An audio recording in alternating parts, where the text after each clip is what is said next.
What's going on, everybody? It's your boy C-Zar, and we are talking about Bitcoin today. Hit that like button, you guys. Subscribe if you want to see more content like this, and let's get into it, my friends. Here we are.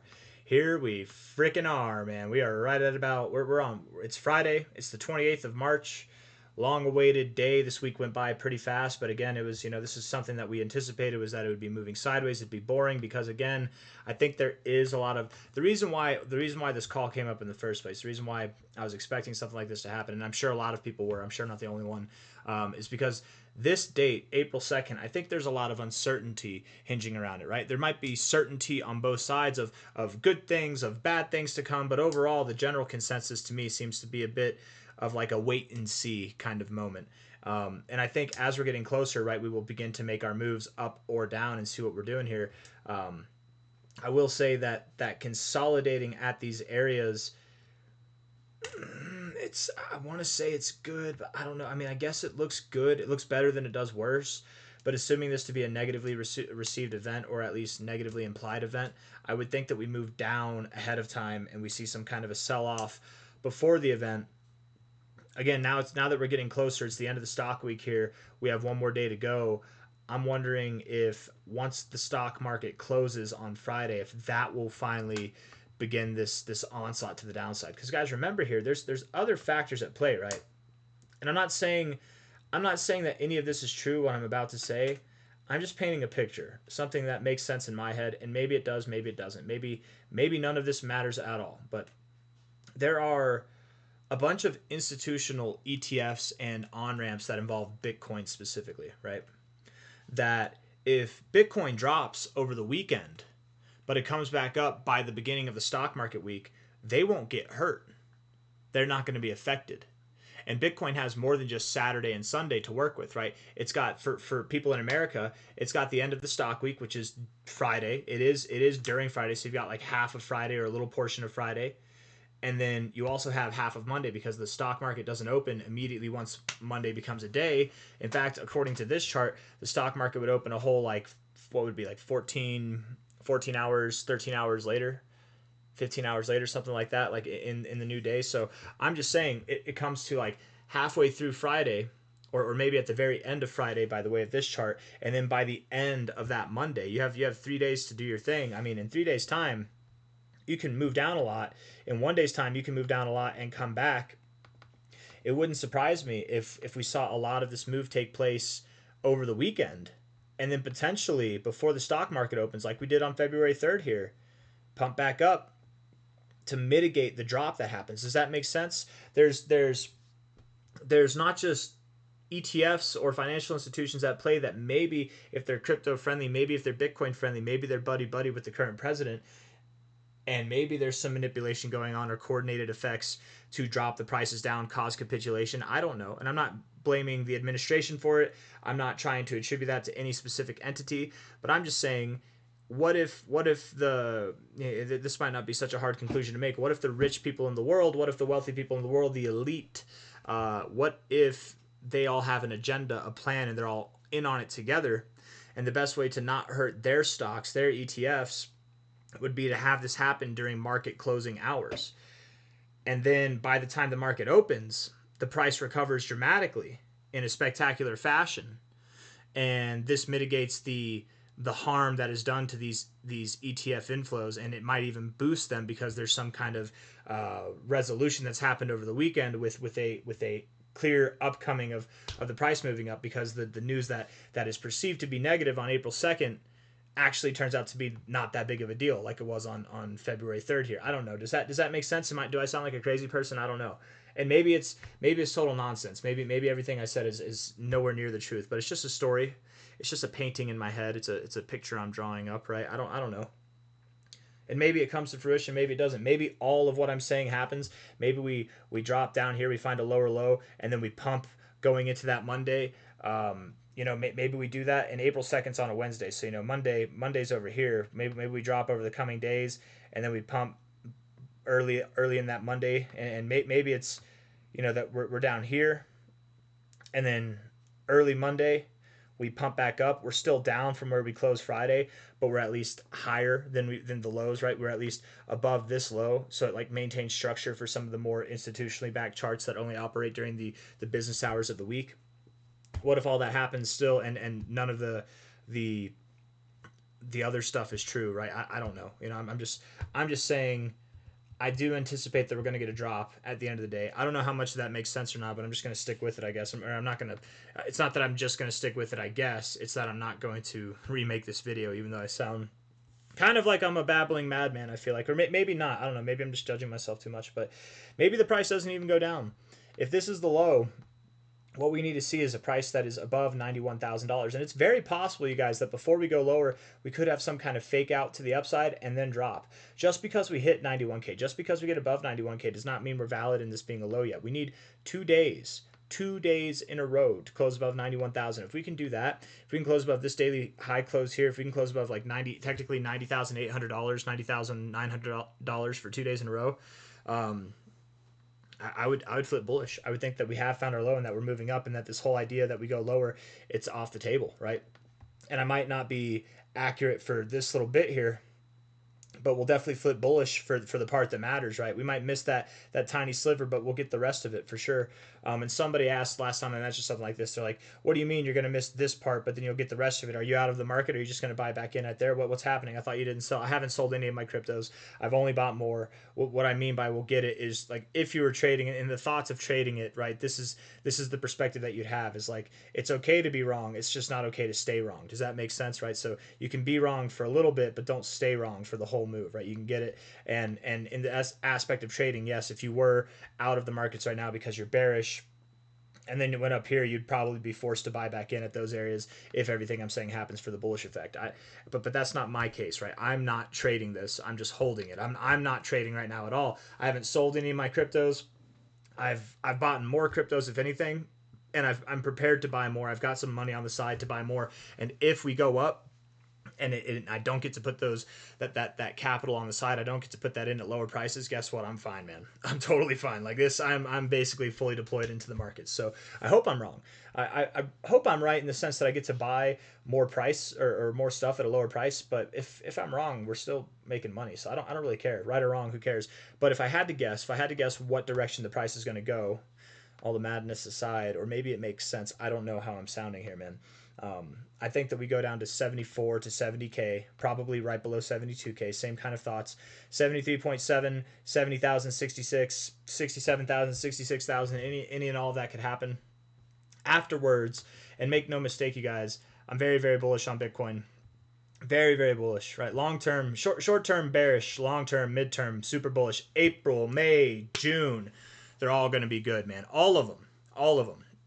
Here's my thoughts going forward, right? The next time that we come up to a consolidation phase, I think it's going to be somewhere in between 150 and 175K. I believe we will be at 175K. Personally, I believe that that's where we're going to go. Why? Well, I'm glad that you asked. From a high to a low here, that's where our money zone is. We colored it orange for the color of Bitcoin, right? Right in there, 158 to 174K or 173.5K essentially. We take this high, the cycle high last cycle, to the bear market low here. The 1618, the golden ratio here, which is also colored orange, lines up very well with the 3113. Very significant level at that golden ratio. You take away this fib, you look at the more prominent fib here, the more dominant, the significant fib. Consolidating at the 1272 like this, finding support in the 100 area, which you're going to do, or above it even, it's very, very bullish, and it's rare, incredibly rare. I can't think of a single moment where I've seen this kind of behavior and then you move up. Sometimes you see this behavior and inevitably you go down, which sucks. But most of the time, that's not the case. But when you see this behavior and you move up back above the 1272, I don't think I've seen a single moment where you stop anywhere but the golden ratio. Like genuinely, that's where you're going to go. In other words, if I'm wrong, I don't think it'll be to the downside. Maybe it's to the upside. Maybe we will see a multi-$100,000 Bitcoin by the end of June, which would be nuts, man. Nobody's calling for that. It would be nuts. But the reason why I can't see that happening is, like, how high is Bitcoin going to go then this cycle? If we go up to 259,000, which would be the next target, if we break above 200K and we stay there for a little bit and we consolidate between like 170 and 259K, if this is our next consolidation phase, you guys, we're going to break through 500K. 500K has been my long awaited bull cycle high prediction for this bull cycle, and I don't think it's going to happen by July, right? I think it's going to happen toward the end of this year, sometime in end of Q3, beginning of Q4. Oh no, I guess it would be beginning of Q4. My bad, not end of Q3, beginning or mid Q4. Right? Yes. Um, the highest price that I could guess that this thing goes to is 775K. But I'm thinking we stop right above the 2272 as we normally do in these bull markets. We go right above the 2272 and 500K, nice psychological resistance point. 500K is also a $10 trillion market cap for Bitcoin. So $10 trillion psychological resistance, 500K psychological resistance. To me, that makes a lot of sense. Right above the 2272, which we've seen two times out of the last three bull markets, right? 2 out of 3 ain't bad. The only way that I could see us going higher than that is if I'm wrong here in the sense that we go up higher by the end of June, if we're actually like up at these multi-$100,000 levels, which it could happen, but I doubt it, right? I feel bullish enough calling for 173K, 174K, right? That's what I'm thinking is going to happen. And what I do predict to happen, what I'm getting away from, what I got away from, but we're going to bring it back, is that once we're up at these areas, everybody's going to think, okay, it's time to get out. We're going to consolidate for another 3 months. Okay, it's time to get out. We're going to consolidate this is how we've done it the whole cycle, guys. We're going to consolidate for a very, very long time. But that's not how we've done it the whole cycle. We have had small moments where we consolidated less time and less time here. You know what I mean? So I'm anticipating that this next consolidation phase will be shorter lived. This time here from beginning of December until the beginning of February, that was basically a 2-month consolidation phase. I don't even think that it'll be that long.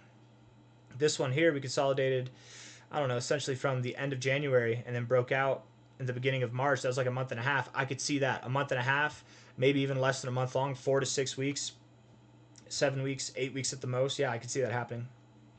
But I don't think it's going to be this multi-month long consolidation phase. And I think a lot of people are going to expect that. And that's going to give people the notion that we go down back to 100K for support. Because, of course, if you go to 170K, you're going to find 100K as support. People are going to start throwing on that 30% loss from the high. If I'm right here, man. We'll see if I'm right. But it wouldn't be 175K that I'm calling for. It's about 173K. 30% drop would be all the way down to about 118K. And if we got down there, a lot of people would anticipate 100K, right? But I don't think that we even see a 31% drop on this next one. I think it'll be shorter lived, a shorter lived kind of consolidation phase, and that's going to throw people off because that's not been how we've done it at all this cycle, except for a couple of times. We'll consolidate for a shorter amount of time, and then maybe June, July is a consolidation kind of period, and then going into July, August, we'll probably pump up to a multi-$100,000 Bitcoin, and then August, September we consolidate again, however much it is, and then September, October, November, that's whenever we see resolution. That's kind of how I expect this market to behave by the end of the cycle. If anything, if we are at lower highs, if we're at lower prices than anticipated, if we move slower than anticipated, then these are things that will throw off the $500,000 call. It's possible that Bitcoin can move up in a very short amount of time. After all, every single bull cycle that we've had, Bitcoin really does do some phenomenal things in that last 12 months, right? And we'll go over this real quick in case anybody's like, 500K by the end of the month, bro, you're crazy. You're crazy. Let's just stick with this real quick, okay? Pay attention. From a high here, you go back 12 months. 12 months here, if you notice in that 12-month period, there's 3 of them that are red. One right here, this one, it actually says it's in the positives. You'll see it up here. It'll say positive. It says plus 3%, which means that it gapped to the upside and it closed down from where it opened. Sure, and that's why it's red. It closed down, but technically it was a green month. So neutral month nonetheless. Who really cares? But 2 red months technically out of the last 12 months. Right? Here is your the next bull cycle, 12 months back, only 2 red months. All right. In other words, 10 months of your last year of the bull cycle were green. I wonder how much damage you can do with 10 green months in your last year of bull cycle. 12 months here, 1, 2, 3. And again, one of those months was pretty damn neutral, 0.17%, pretty damn neutral. But three red months that time. For the first time, 3 red months. The bull cycle top was here, but the bull cycle ended here, right? This is not the bull cycle. Just like the bear cycle ended here, but then the bull cycle started. The bull cycle didn't start back here, right? The bear cycle started here, but the bull cycle ended here. Okay, so the last year of that, 12 months back we go, and you notice 1, 2, at the top 3 red months, right? Three red months. 3 red months, 3 red months, 2 red months, 2 red months. Okay, if we're in the last year of the cycle, and I think we are, I believe this cycle ends in October. 12 months from then, and we could maybe say that this cycle started right when we're breaking out of this consolidation phase. It kind of makes sense, right? 12 months. We've had 2 red months already. We've got from here, include because it's the end of March right now, so we've got some time to go. We have 7 months left in this cycle, you guys, potentially. Maybe it's 7, maybe it's 5, maybe it's 6, maybe it's 10. I don't know, but I'm assuming 7. I've long been assuming that October would be the month that we top off. A lot of people at one point were on that same page, and now everybody's changing. People are saying that it's going to go to the later parts in 2026. This next move is going to be the end of the bull market. We're already in a bear market, right? All these different things. But I'm sticking with October. I'm sticking with it, man. Conviction. 7 months left. One of those months will be red. Just one. So when I tell you that people are going to get thrown off because they're going to think that we're going to consolidate like we have this whole cycle, it's not going to happen, guys. It's not going to be like that. No. We've got some work to do. But if we see anything else, if we persist red, if we see, and I would actually like it if in the next 3 days, 21 hours, think about it like this.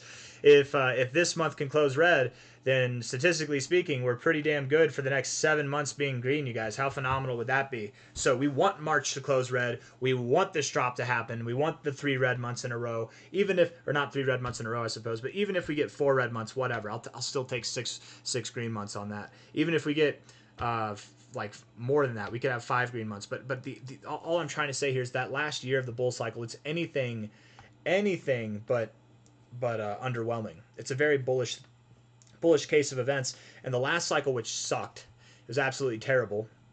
It was way worse than this cycle is. Absolutely way worse. You don't believe me? Here, let's just talk about this real quick. You see this high? Yeah, it took you 16 months, technically 17 months to break above that high, right? 17. Because this high, I believe it came in the beginning of June, didn't it? Or maybe it was at the end of June. If it was 16 months, whatever. For some reason, I thought it was 17. But I guess 16 months, whatever. 16 months. Took you 16 months to break above that high. We haven't had a high that lasted that long, right? We haven't. That was boring times. And even during this absurdly boring, crazy COVID BS mania stuff, right? We still saw a 525% move in the last 1, 2, 3, 4, 5, 6, 7 months of the bull cycle. If we saw that same growth here, assuming that we close this month right here, right, and that our low from that, because we have 7 months left after this month. So if we close here, let's just say we go lower, right? Let's just say we're down at 74K. Maybe it's in April. Maybe we even go a little bit lower than that. Let's just put it here. That still puts us above $400,000. And I don't know about you guys, but I think that we're shaped up to have a more phenomenal finish than we did last time. I'm just saying, we've got more than enough time. What about diminishing returns? Yeah. I don't think we're going to have diminishing returns this cycle. I think that's another thing people got wrong. But maybe I'm wrong. Maybe I'm just too hopeful. But we'll see. We'll see. Diminishing returns exist, and they have existed for a long time. But I think that last cycle was held back.